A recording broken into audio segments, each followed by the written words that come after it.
আজকে আমি দারুণ মুচমুচে আর দারুণ ক্রিস্পি একটি টিফিন রেসিপি আপনাদের সাথে শেয়ার করেছি। ঘরে থাকা সামান্য কয়েকটি উপকরণ দিয়েই কিন্তু এই লোভনীয় রেসিপিটি তৈরি হয়ে যাবে। এগুলো খেতে এতটাই মুচমুচে আর সুস্বাদু হয় যে নামিয়ে প্লেটে নামানোর সাথে সাথেই কিন্তু কাড়াকাড়ি পড়ে যাবে। তো ভিডিওটি শেষ পর্যন্ত দেখার অনুরোধ রইল। আশা করছি আজকের রেসিপিটি আপনাদের ভীষণ ভালো লাগবে। যখনই নতুন কিছু খেতে ইচ্ছে করবে কিংবা বিকেলের চা বা কফির সাথে কিছু খেতে মন চাইবে, তখনই এই রেসিপিটি অনায়াসে বানিয়ে নিতে পারেন। তো রেসিপিটি বানাবো তার জন্য এক বাটি মুড়ি নিয়েছি। তো এই মুড়ি কিন্তু আমাদের প্রত্যেকের ঘরেই থাকে। আর আজকে আমি এই মুড়িগুলো নিয়েছি, এগুলো একদম নরম মুড়ি। তো নরম হয়ে গেলে মুড়ি বাড়িতে কেউ খেতে চায় না আর খেতেও ভালো লাগে না। তো নরম মুড়িগুলো ফেলে না দিয়ে এইভাবে রেসিপিটি বানিয়ে খেতে পারবেন। এর স্বাদ কিন্তু মুখে লেগে থাকার মতো হয়।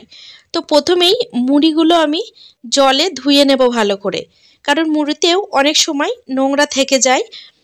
আর মুড়িগুলো ধুলে একটু নরমও হয়ে যাবে, রেসিপিটি বানাতে কিন্তু ভীষণ সুবিধা হবে। আপনারা চাইলে ভালো মুড়ি দিয়েও কিন্তু বানিয়ে নিতে পারেন। তো হাত দিয়ে ভালো করে এইভাবে মুড়িগুলো ধুয়ে নিতে হবে। তারপরে মুড়িগুলোকে জল থেকে চিপে একটি প্লেটে তুলে নেব। বন্ধুরা, আজকের ভিডিওটি ভালো লাগলে অবশ্যই একটি লাইক করে দেওয়ার অনুরোধ রইল। তো মুড়িগুলোকে ভালো করে ধুয়ে নিয়েছি, এবার জল থেকে চিপে তুলে নিচ্ছি। তো খানিকটা জল যদি মুড়ির মধ্যে থেকেও যায় তাতে কোনো অসুবিধা হবে না। তো এই একইভাবে সব মুড়িগুলো কিন্তু তুলে নেব।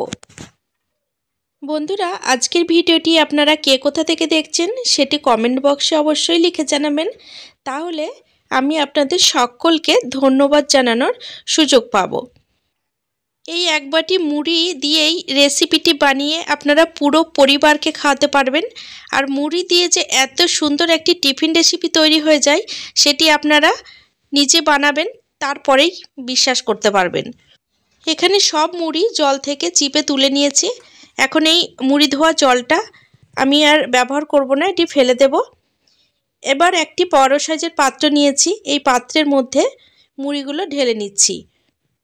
এবার এর মধ্যে আমি আরও কয়েকটি উপকরণ মিশিয়ে নেব, যাতে মুড়ির এই রেসিপিটি খেতে আরও বেশি দুর্দান্ত হয়। তো প্রথমেই আমি একটি ছোট সাইজের আলু খোসা ছাড়িয়ে গ্রেট করে ধুয়ে রেখেছিলাম, সেই গ্রেট করা আলু দিয়ে দিচ্ছি। আর একটি ছোট সাইজের গাজর গ্রেট করে রেখেছিলাম, সেগুলোও দিয়ে দিচ্ছি। আর একটি মিডিয়াম সাইজের পেঁয়াজ কুচি দিয়ে দিচ্ছি।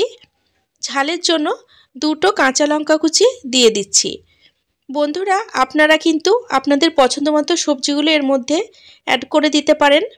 স্বাদ মতো লবণ দিয়ে দিলাম, হাফ চামচ জিরে গুঁড়ো আর হাফ চামচ ধনে গুঁড়ো দিয়ে দিচ্ছি। এখানে আমি হাফ চামচ চাট মশলা দিয়ে দিলাম, যাতে এই টিফিন রেসিপিটি খেতে ভীষণ চটপটা হবে। আর হাফ চামচ কাশ্মীরি লঙ্কার গুঁড়ো দিলাম, আর কালারের জন্য অল্প একটু হলুদ দিয়ে দিচ্ছি। আর এখানে এক চামচ আদা আর রসুন বাটা দিয়ে দিলাম। এখন এই সমস্ত উপকরণ হাত দিয়ে ভালো করে মেখে নিতে হবে, তবে খুব হালকা হাতে মাখবেন বন্ধুরা, বেশি ডলা দিয়ে মাখলে মুড়িগুলো সব ভেঙে যাবে। আর মাখার সময় খেয়াল রাখতে হবে যাতে প্রত্যেকটি মুড়ির গায়ে মশলাগুলো খুব ভালো করে লেগে যায়। তো এখানে মাখা কিন্তু কমপ্লিট হয়ে গেছে। এবার আমি এর মধ্যে 3 টেবিল চামচ মতো চালের গুঁড়ো দিয়ে দিচ্ছি। চালের গুঁড়ো দেওয়ার কারণে এই রেসিপিটি খেতে কিন্তু ভীষণ মুচমুচে হবে। আর বেশ খানিকটা ধনেপাতা কুচি দিয়ে দিলাম। এবার সমস্ত উপকরণ আবারও হাত দিয়ে মেখে নেব। বন্ধুরা, ভিডিওটি ভালো লাগলে অবশ্যই আমার সাথে থাকবেন।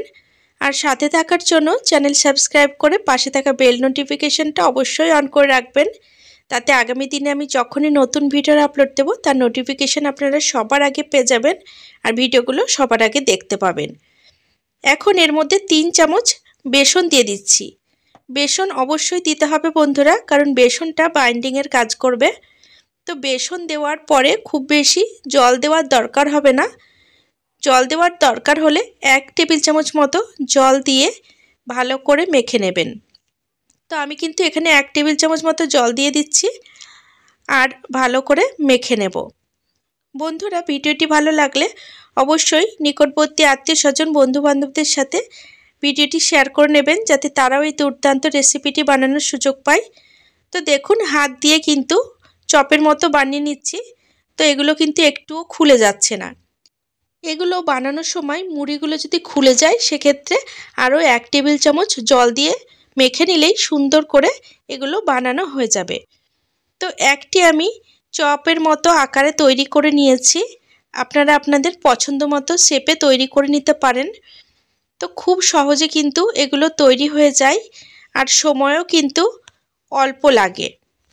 আপনারা যদি এটিকে নিরামিষভাবে বানাতে চান সেক্ষেত্রে পেঁয়াজ রসুনটা স্কিপ করে দেবেন, তাহলেই কিন্তু হবে। তো এখানে সবগুলো আমি বানিয়ে নিয়েছি। এবার এগুলোকে ভেজে নেওয়ার পালা। তার জন্য ওভেনের ওপর কড়াই বসিয়ে বেশ খানিকটা তেল দিলাম। তেল ভালো করে গরম করে নিয়েছি। এবার ওভেনের ফ্লেমটা মিডিয়ামে রেখে এগুলো ভেজে নেব। তো বন্ধুরা লো ফ্লেমে ভাজতে যাবেন না। লো ফ্লেমে ভাজলে কিন্তু অনেকটা পরিমাণে তেল টেনে নিতে পারে, আর হাই হিটে ভাজলে এগুলো ওপরটা পুড়ে যাবে অথচ ভিতরটা কাঁচা থেকে যেতে পারে। সেই জন্য মিডিয়াম ফ্লেমে ভাজবেন, দেখবেন খুব সুন্দর ভাজা হয়ে যাবে। আর এগুলো একটু পাতলা পাতলা বানানোর চেষ্টা করবেন, তাহলে কিন্তু ভাজতে একটুও সময় লাগবে না। বন্ধুরা আপনারা যদি কম তেলে ভাজতে চান সেক্ষেত্রে তাওয়ার ওপরে অল্প একটু তেল দিয়ে এগুলো হালকা ফ্রাই করে নিতে পারেন, দেখবেন তাতেও কিন্তু খেতে চমৎকার লাগে। তো সব মুড়ির চপ বা কাটলেটগুলো ভেজে নিয়েছি। এবার বাকি যেগুলো ছিল সেগুলোও কিন্তু একইভাবে ভেজে নেব। বন্ধুরা বিকেলবেলায় চা বা কফির সাথে এইগুলো বানিয়ে দিতে পারেন, কিংবা বাচ্চাদের সবসময় কিছু না কিছু খেতে মন চায়, সেক্ষেত্রে মুড়ি দিয়ে এই রেসিপিটি বানিয়ে একটু সস কিংবা মেয়োনিজের সাথে পরিবেশন করতে পারেন। বাচ্চারা কিন্তু ভীষণ খুশি হবে আর মিনিটের মধ্যেই কিন্তু সব খেয়ে ফেলবে। তো এগুলো আমি উল্টে দিলাম, অপর পিঠও ভেজে নেব। তো কালারটা দেখতে পাচ্ছেন খুব সুন্দর এসেছে। এবার এগুলোকেও তুলে নিচ্ছি।